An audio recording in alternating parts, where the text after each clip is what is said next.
Ron Wyatt. Welcome to the Ark of the Covenant dig. We've been working in this area since 1979, and shall we say it hasn't been an easy job. In 1982 we were able to get into the chamber where we saw some of the furnishings from the first temple. Now we accomplished that by going down through this hole here that's about 40 foot deep, and then coming out of there back up into a chimney in spelunker terminology, and then squeezing on into the chamber. We broke our way in through a hole. We went 60 feet underground, we came back up. I mean, it was a real labyrinth. But once you got in this chamber, there sat a door right at the end of the chamber. And the people that brought this thing in busted a chunk of stone loose, dug out from behind it, laid it down, cut a doorway out in there, carried this stuff in. And then they covered them with animal skins, and then they covered them with wooden boards, and then stones. They packed that thing full of stones, backed out and shoved that chunk of rock back in place and filled in behind it. And today, from the outside, it just looks like a crack that an earthquake made, and there's a lot of those in that scarp. Now, if it were just simply getting into the chamber, we could do that. But once we get in there, we have to have the ability to get all of those things out of that chamber and safely to the surface. So it's not like just treasure hunting where you go in and get whatever is there and take it out. We have to consider taking care of the objects that are beyond this wall.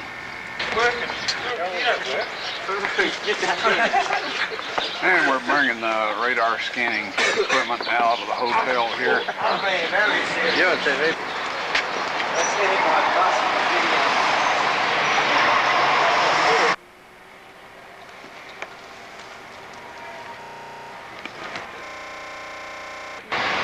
That's right. And take about a minute for the scan. All right. Tell them to start.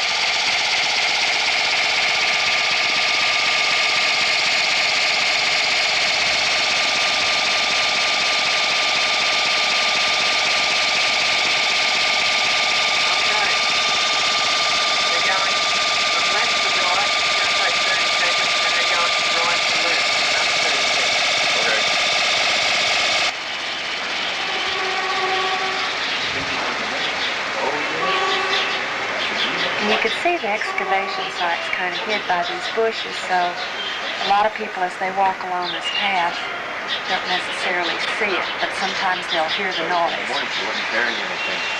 She was doing when she went to lunch.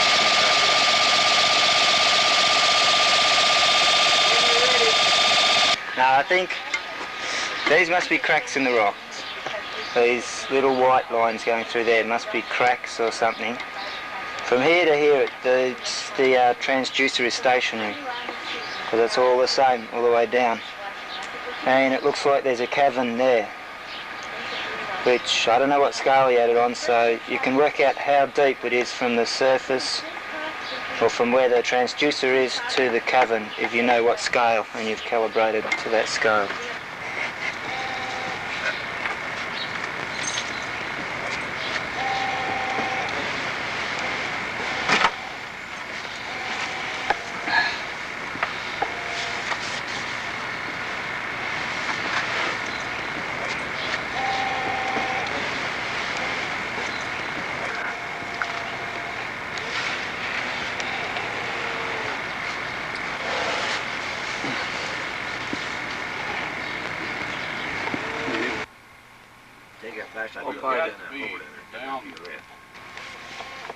This is what, 40 feet down? Roughly, yeah. 44 feet down? Old wall we found. Old digging down.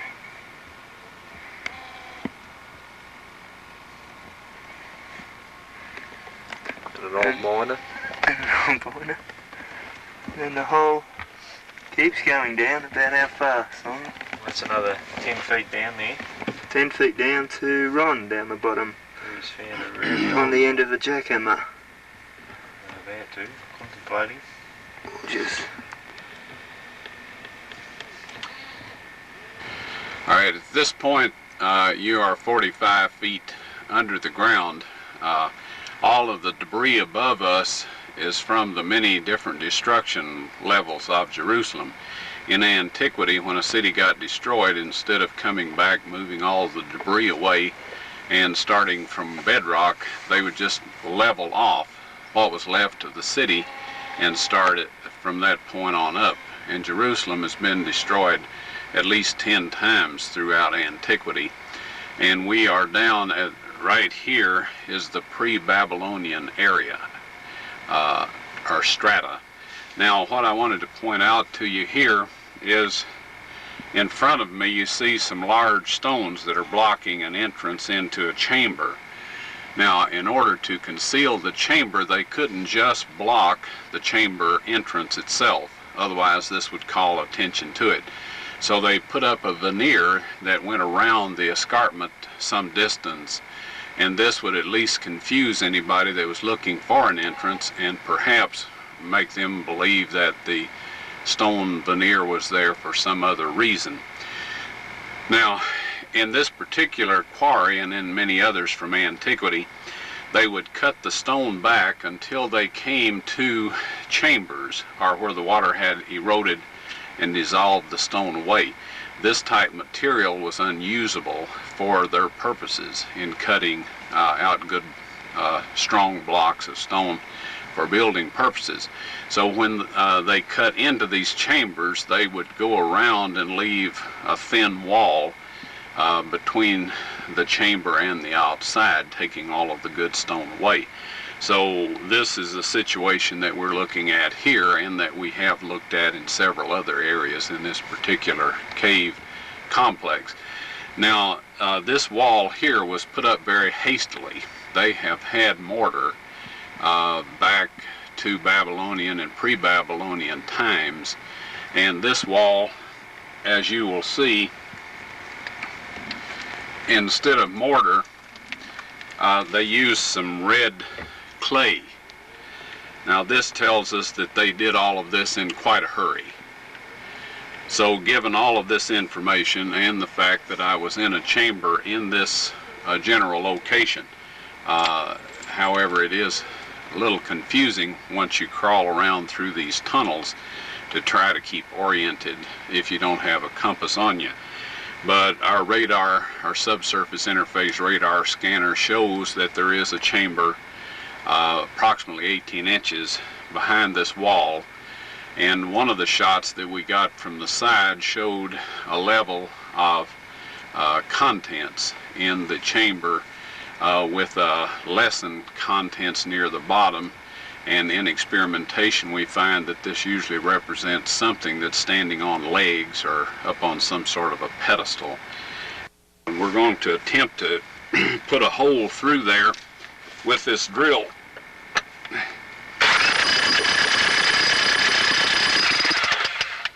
All right, now as we're down here with a lot of debris over us, quite enough to bury us, and some future archaeologists, if time lasts long enough, would find our remains, that is too much vibration down in this area and would trigger earth slides, which we have experienced several of.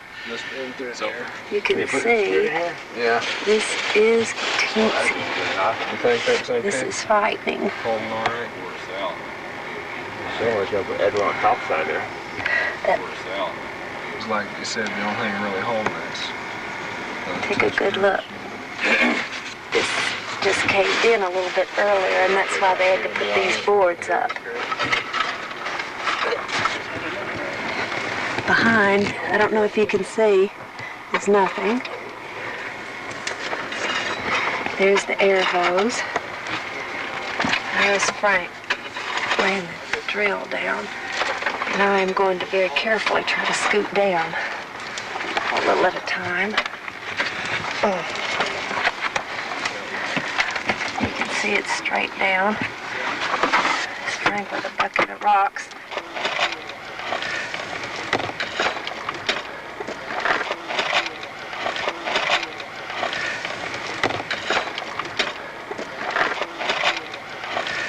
Can you see the full depth of it over there where Bob is? Pretty far down in there. There's About another Bob. 4 feet. What is he doing down there, Frank? He's cleaning off, we hope, right to his right-hand side. The face of the cliff goes straight down, and we're hoping that that will be the chamber to the right if we can find our way into it through solid rock right there. You can't see it too well from where you're at, but it's been plain straight down.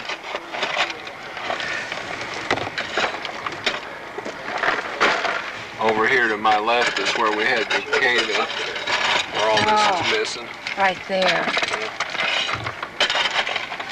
I don't know if this is recording very well or not. Looks like I'm fogged up, but you can see I am in a very confined space. And these guys have been working in here non-stop, day after day.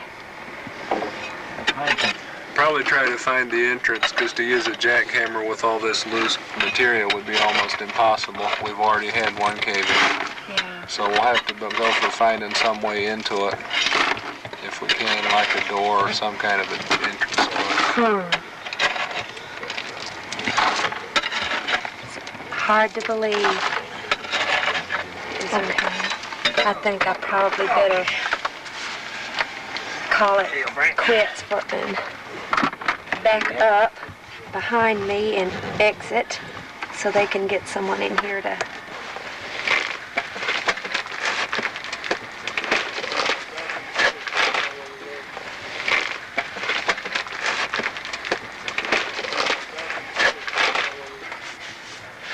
Okay. Did you see the wall and all that?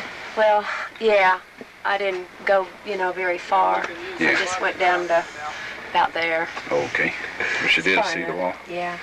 You can see how small that hole is.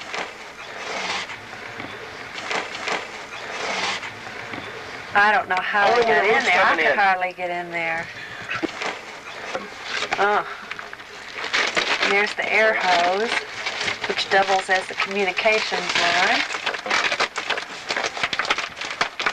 Show you this whole chamber. At times there would be, how many men in here, Dale, at one time? 7, 7 8? or 8. And I'm looking straight up now. Uh-oh, I hear... Bucket coming up! Oh, bucket. Yeah, now this is what they do. They haul the buckets up, and then You got my thumb they in put there. them, Okay, go ahead. Dale puts them on, Oh. and Ed up there is hoisting it up through the hole. And Simon's grabbing it and handing it to Nathan. And Nathan's giving it to Mark, who's hauling it off to the dump. Pull. Dale, you got any buckets empty out there? Yep. One down below? It is straight down. Ron says about 40 foot down here. See, we're just standing on, we're in a hole. We're standing on boards that have been laid across to the ledges. Oh. Coming down? All right. That's how the buckets come down. That's it. Is that it? That's it. I missed that, but they just toss them down the hole. First time in 10 months. Well done. That's a very good one. Should have knocked that one over. We're going to follow Mark over to the bus station. See, what they have to do is every time they get buckets of dirt or rock out of there, they have to walk along this path. Now we're heading towards the bus station, where this morning they got tear gassed twice. And Ron was over here dumping rock at the time and got it full force.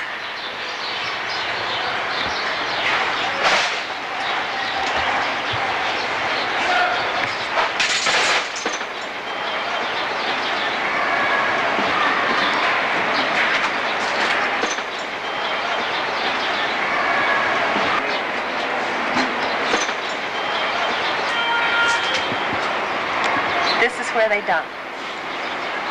You can see it's quite full.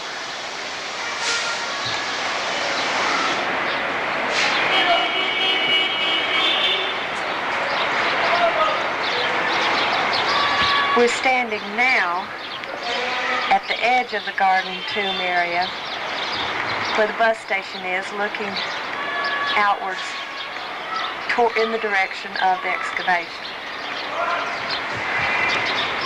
Now, we're walking around. We're going to go up and look at the bus station where all the tear gas came from this morning.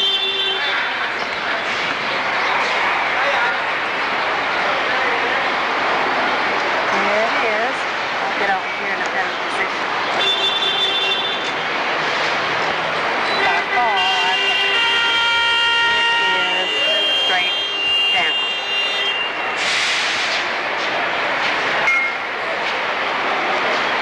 Now, right over here, you can see Golgotha, Skull Hill. There's Skull Hill, and you come along here where the wall is, down to where the excavation is, which is right there. We're looking right into the area that it is, right there. It's where Christ was actually crucified.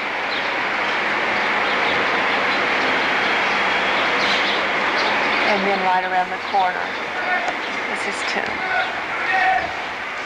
Jerusalem is situated on two mountains, Mount Zion on the west and Mount Moriah on the east. Moriah extends from the Temple Mount on the south end and continues beyond the city wall to the north. In ancient times, a dry moat was cut through this mountain to prevent invading armies from easily entering the city from the north. The northern part of the mountain, located outside of the city, was then used at some point in time as a quarry, and where the mountain was cut away is very visible. Along the escarpment or cliff face which was formed when it was quarried is located the tomb. Also along this escarpment is the well-known skull face. And between the skull face and the tomb is the site Ron Wyatt pointed to in 1978 when he said that's Jeremiah's grotto and the Ark of the Covenant is in there. North of the city wall of Jerusalem sits a beautiful garden. Within this garden is the tomb known as the Garden Tomb, chiseled into the rock of the northern part of Mount Moriah. Okay, now we're going to go in.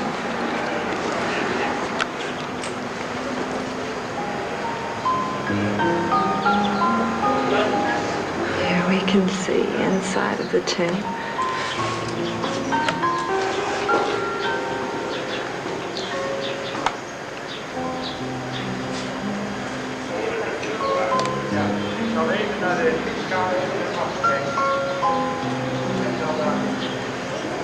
It's a very old cross.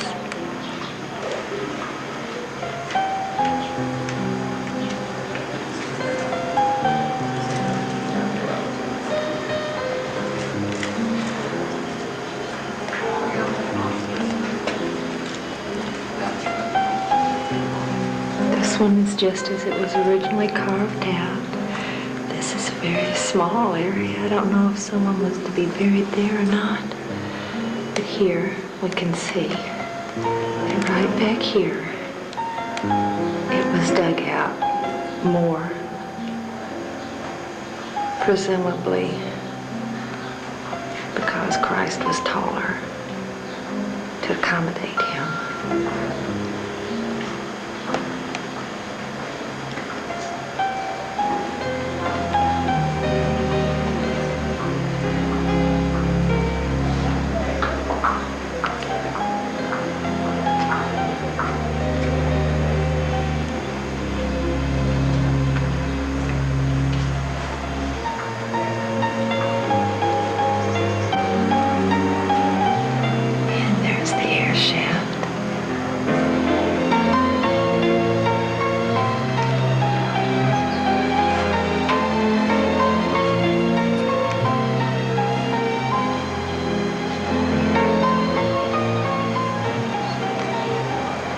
was out this door that Christ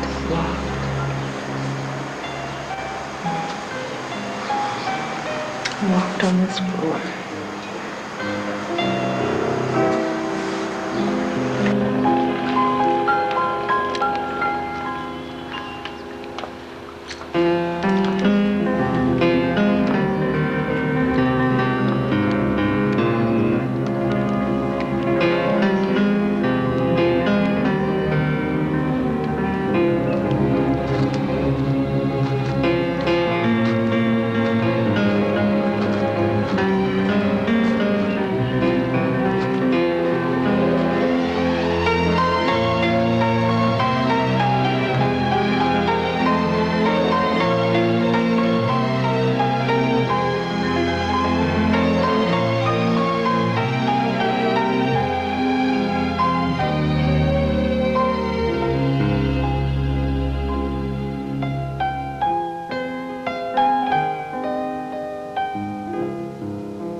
What I discovered when I started excavating down that cliff wall, first of all, I discovered the cutouts in the wall of the cliff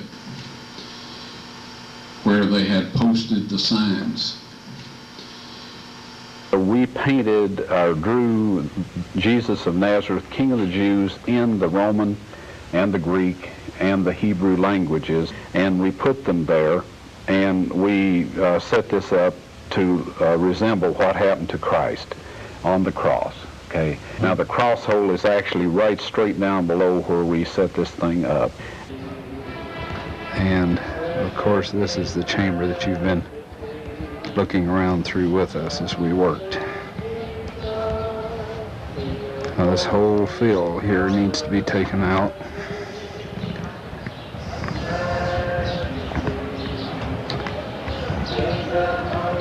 Here we have niches.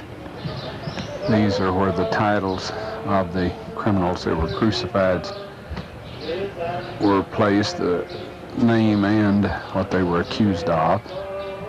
This is one right here, and then there's one right up there, and then of course there's one right under that rubble right there that we have filmed before. All of that needs to come out, and right back directly behind and under all of that rubble is a cross hole right directly below the center line of these niches. And then out from that is a first century Christian church, and the massive 13-foot 2-inch stone that sealed the sepulcher that Christ was buried in is affixed into the wall of that first century church that's buried on this site. And this then is the Calvary Scarp, or escarpment, the place outside the city on the north side where most of the traffic passed through that criminals were executed.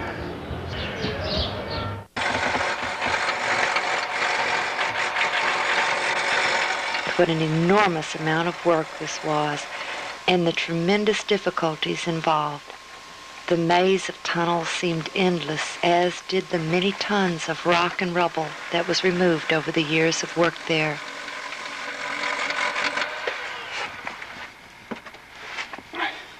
He didn't confine his search for the tunnel to the cave system. He believed for various reasons that it most likely had its beginning in Zedekiah's cave, the huge ancient quarry underneath the old city, carved out of the southern portion of Mount Moriah. He found a tunnel entrance sealed with blocks which appeared to be heading in the correct direction. Now there's two things that are immediately apparent. One is from the color of that rock. This is the old water channel.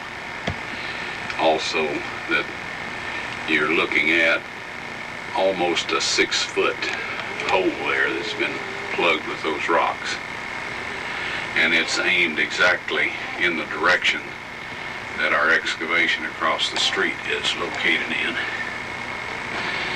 Now here's another thing that wasn't noticed. This rock right immediately to your left is part of a wall. This right here. See, that stone, another stone below it. So this was double sealed.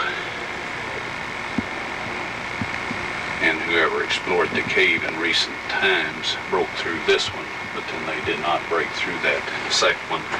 And we can assume that there's maybe some more baffles or blocked areas farther back. Upon opening it, he resealed it. It was not the tunnel he was looking for. Each time Ron and his crew excavated, the entrance to the cave system had to be refilled and the area completely cleaned up before they left. This was a tremendous task, as was reopening it each time they returned. So Ron finally installed a steel door which could be easily covered and uncovered with dirt and gravel, yet it allowed easy entrance. It also allowed him the ability to enter the system alone without a crew. This same trip, he and the crew built a beautiful retaining wall around the area of ground directly below the cutouts or niches and above the cross holes. Getting a little look at our fancy stonework.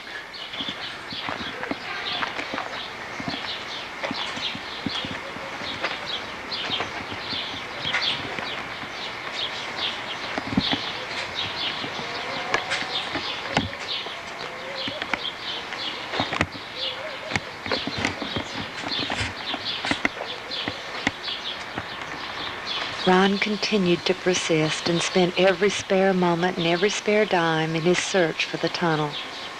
Perhaps it was inevitable that the day would come when he became discouraged. Someone uninvited showed up when he arrived to resume work there.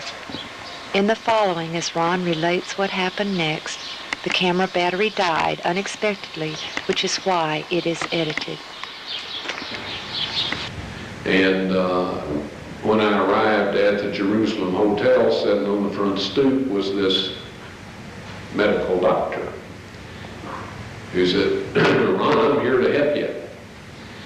Well, bless his heart, he hadn't asked my permission or anything, said nothing, he just popped up.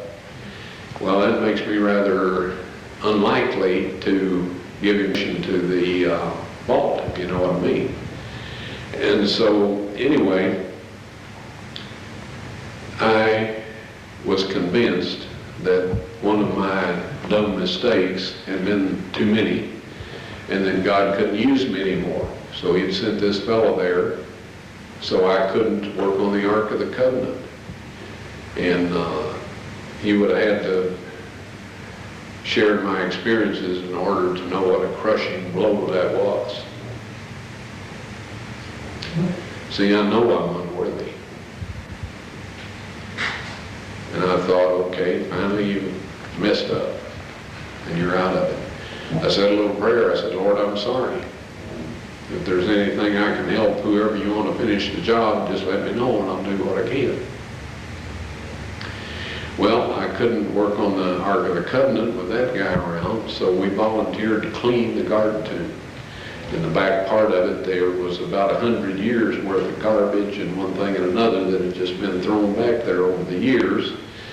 So we hauled out of there something like 20 big truckloads of trash. And it was hot that September, blistering hot. And I had gotten a little fan to get some air stirring, and the fan died. Well, added on the rest of my miseries, that was almost too much. You know, you remember the story of Jonah and his gourd vine? I could sympathize with him at that point in time.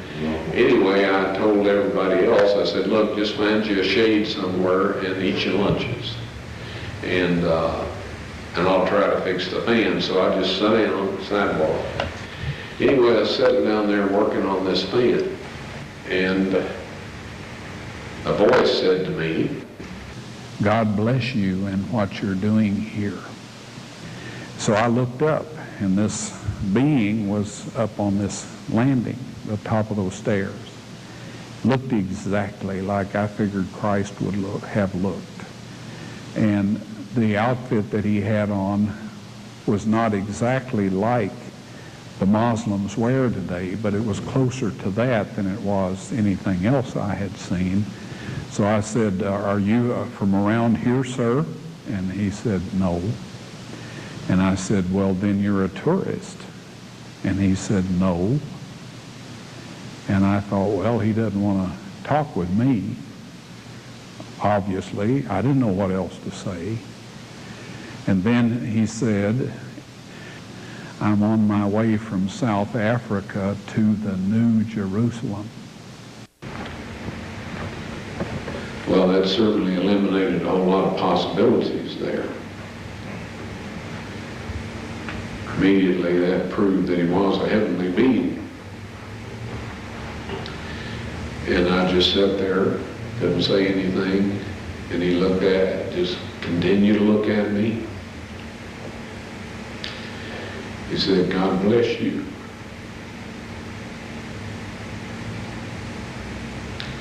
And what you're doing here.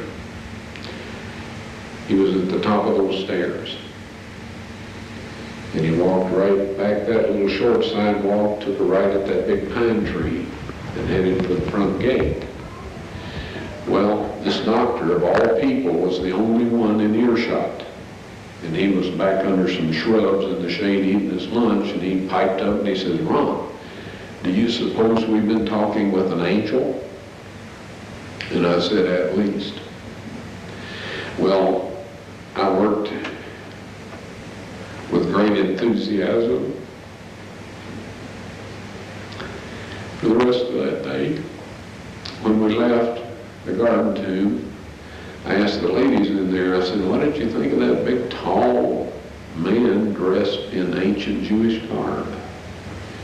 They looked at me kind of funny. And they said, there's been nobody in here like that today. And then one of them said, well, Mr. Wyatt, there's never been anybody in here like that. So somewhere between where he turned right past that pine tree and before he got to the office, he went on to the New Jerusalem.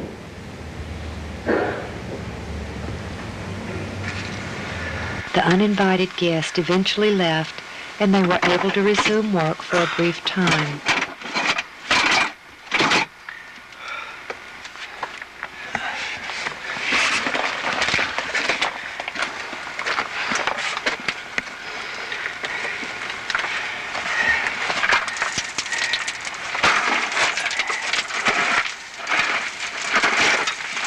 At this time, Ron made the following discovery.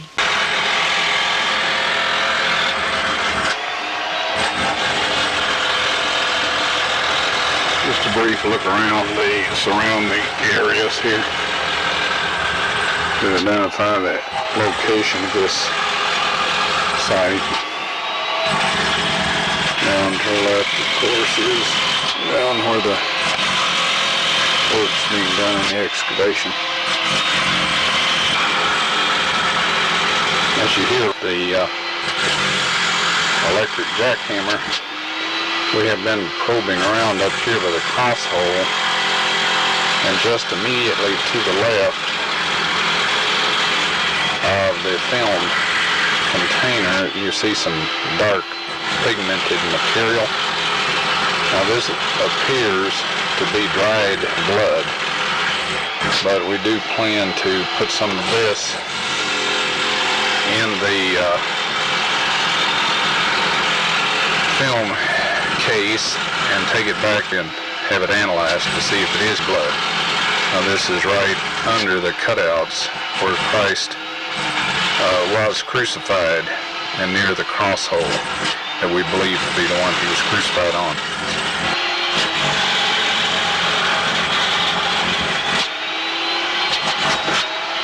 There, right at the very tip of the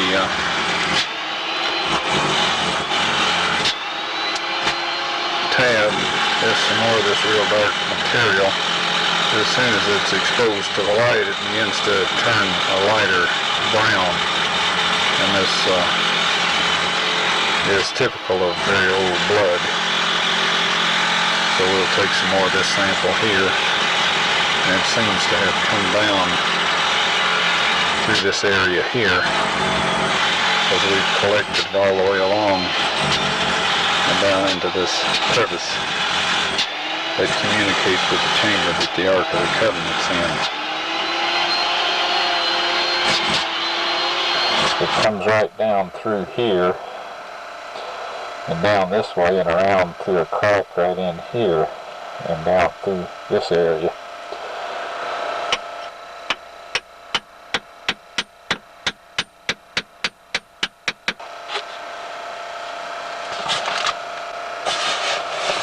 Anyway, I have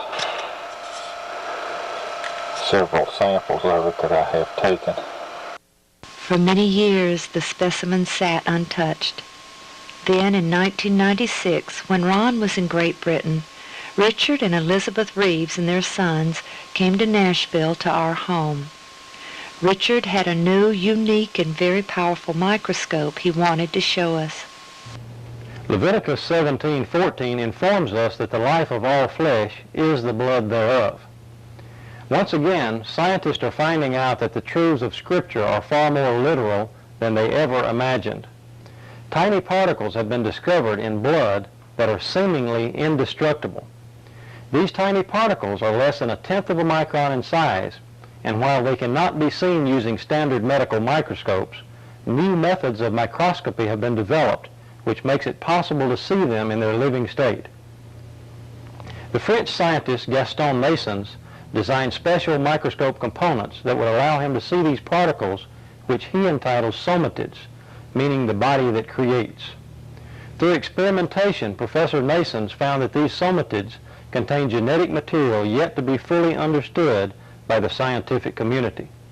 They are polymorphic in nature, growing from stage to stage, and are unaffected by high temperatures, extremely toxic chemicals, or even nuclear radiation. Professor Masons believes these somatids to be subcellular living and reproducing entities, the precursor of DNA, and that they may be the building blocks of life. About 6 years ago, I learned about these particles as a result of some research that I was conducting, which was totally non-related to archaeology. At that time, I was using a standard medical microscope, and while I could not see these particles, I knew they had to be there. I began to develop my own microscope patterned after the design of Professor Mason's. What you see behind me is that microscope in its latest stage of development. The microscope employs an extremely bright xenon or mercury light source, which can be combined with tungsten light. The light is directed across the microscopic specimen rather than on or through it in what is known as a dark field configuration. The light reflecting off the object is transmitted through the microscope and is magnified over 1,000 times. The image is then captured by a sensitive CCD camera and transmitted to a monitor for viewing at screen magnifications of up to 30,000x. Under these conditions, the tiny living particles can plainly be seen against a dark background. In 1996, my family and I made a trip to Nashville to visit the Wyatts. I brought along the microscope, which at that time was somewhat portable in its early stage of development, and set it up in the basement of the Wyatt's house. One evening, Mary Nell Wyatt asked me to take a look at some material from a burial cave to see if these tiny particles were present. Without my knowledge, one of the samples was actually the blood sample that Ron had taken from the Ark of the Covenant dig. The sample was placed under the microscope, and as the specimen began to come into focus, thousands of tiny particles, somatids if you will, became plainly visible. At that time, Mary Nell, who was standing behind me, began to weep. As I turned around and saw the expression on her face, I realized immediately that the sample we were looking at was actually the sample that Ron had found to be the blood of Christ. Okay, Mary Nell's going to take the sample and mix it with sterile water.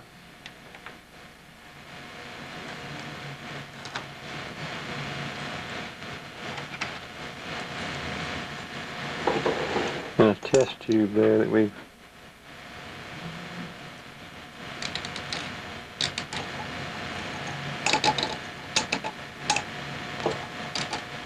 that'll be enough. Okay.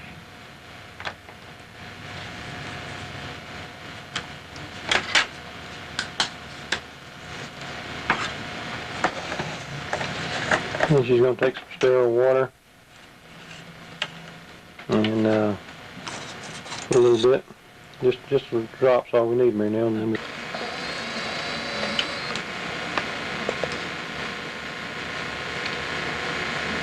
okay, so now that we've got the sample on the slide, we'll go ahead and focus into the sample and see what comes up on the screen here.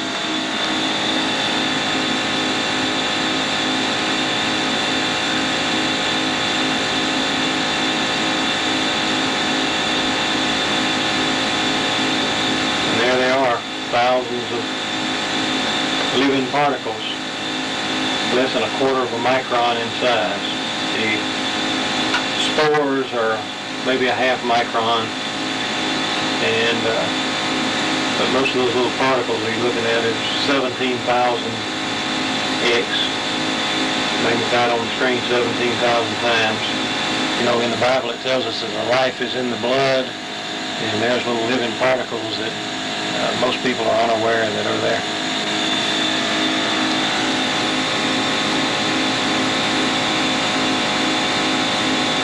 This is the same thing we see in living blood. The scientist in Canada says that these things never die. The blood may dry up, but these things, he says, they're indestructible, and he says they are the basis of life.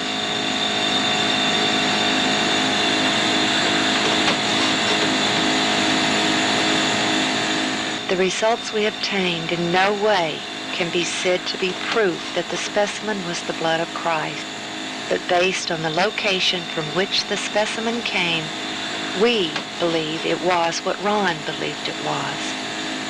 Years earlier, Ron had taken a blood specimen from the lid of the case which contained the Ark of the Covenant. The blood of Christ is only dried out, folks. It's not dead. When we rehydrated it with normal saline, 72 hours of body temperature with slight, very gentle swirling, and put the white blood cells in a growth medium, 48 hours later, we did a chromosome count.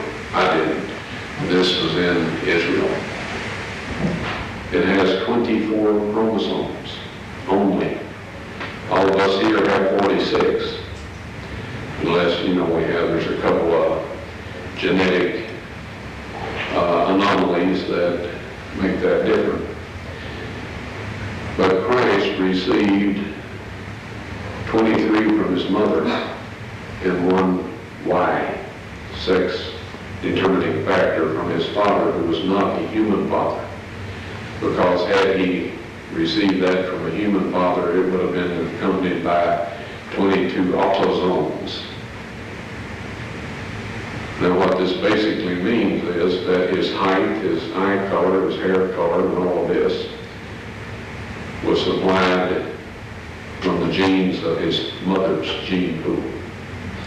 However, Mary and Joseph both descended from David, but none of us have 24 chromosomes. Well, they knew. They told me before when I asked them to perform this investigation, that dried blood, you can't get a chromosome count on it because the white blood cells have to be alive and well in order to do that. You can get DNA, you can get some other things, but you can't have a chromosome count. So this blood is unique, and it is Christ's blood. And that's With no explanations from Ron, the excavation suddenly came to a stop. On a later trip to Jerusalem, Ron entered the cave system alone through the middle door, and for the first time in quite a while he re-entered the chamber with the Ark of the Covenant. To his utter surprise and disbelief, he found the chamber had been completely cleaned out and all the items from the temple were set up. No longer was the Ark in the stone case. The chamber where I found the Ark of the Covenant has since been perfectly cleaned out. And the Ark of the Covenant, the table of showbread, the candlestick, the golden altar of incense, they're all set out as they were in the earthly temple, except that the Ark of the Covenant is setting against a 12-foot long and 18-foot wide or high wall. He found the original tunnel was also cleaned out, and he followed it to discover that it did indeed open into Zedekiah's cave. It was not the tunnel he and his crew had opened earlier. In the following years, Ron entered the chamber with the Ark a number of times. Yes, the tables of stone were found in the Ark of the Covenant. I removed them with the assistance of 4 angels who lifted the mercy seat, which I would estimate weighs about 900 pounds of solid gold. And one of these angels told me to take the tables of stone out of there. He said God wants everyone to see those.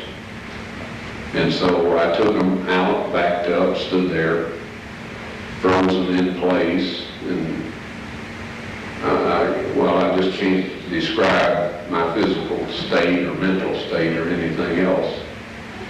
If I didn't have some physical evidence to prove it happened, I think I had a dream or something. But anyway, they're on a stone ledge right in the same chamber. That's where the angel put them after I handed them to him. I didn't know what to do with them. And I was told that these are to be presented with the blood evidence when the mark of the beast law is passed or enforced. Now, I know everybody wonders about what it is, the mark of the beast. You've heard all kinds of rumors, stories, and all this. I'll tell you quick and simple. If you keep the 10 Commandments that God wrote upon those tables of stone, and about which he says in Psalms 89:34, those of you that are writing down text, you'll want this one. He says, my covenant will I not break, nor alter the thing that has gone out of my lips. He spoke the 10 Commandments from the mountaintop. He wrote them in stone, and he says, nothing will change. Right? If you keep that law, you will receive the seal of God. Soon there will be a set of man-made laws. These man-made laws will require that you break God's 10 Commandments. Christ said of the Pharisees, for it is in vain that they do worship me, teaching for doctrines the commandments of men. If you keep those man-made laws and break God's 10 Commandments, you will receive the mark of the beast. The blood of his Son on the mercy seat at the Ark of the Covenant. Now the mechanics of that, how it happened, is in Matthew chapter 27, verses 50 through 53. It says, when he had cried again, he died. The veil of the temple was rent in twain from top to bottom. Then the earth shook and the rocks were rent and the graves were opened.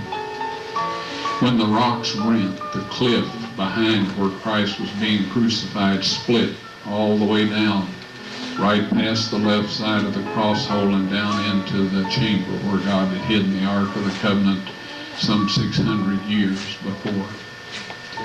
And when the centurions pierced Christ's spleen and probably the left ventricle of the heart, depending on how deep the thrust went, the blood and the platelets and serum gushed out and went down through that crack onto the Ark of the Covenant 20 feet below and fulfilled,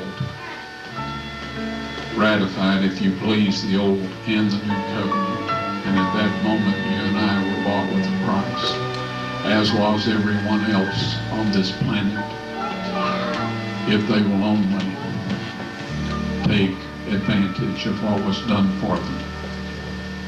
What Christ did was enough to redeem every man, woman, and child that has ever been born on planet Earth. The tragedy is that so few avail themselves of that wonderful gift. Now, the next morning, and this is in Matthew chapter 28, it says, the angel descended to roll back the stone, and there was a great earthquake. I believe that God closed the crack at that point in time because there's no evidence of any surface water, rain, or dirt, dust, anything else having fallen through that crack other than just the blood of Jesus.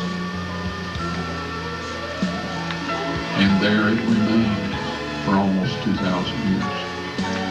But the ark was sitting there 600 years before the blood actually went on it. Appreciate the time you all have shared with me here.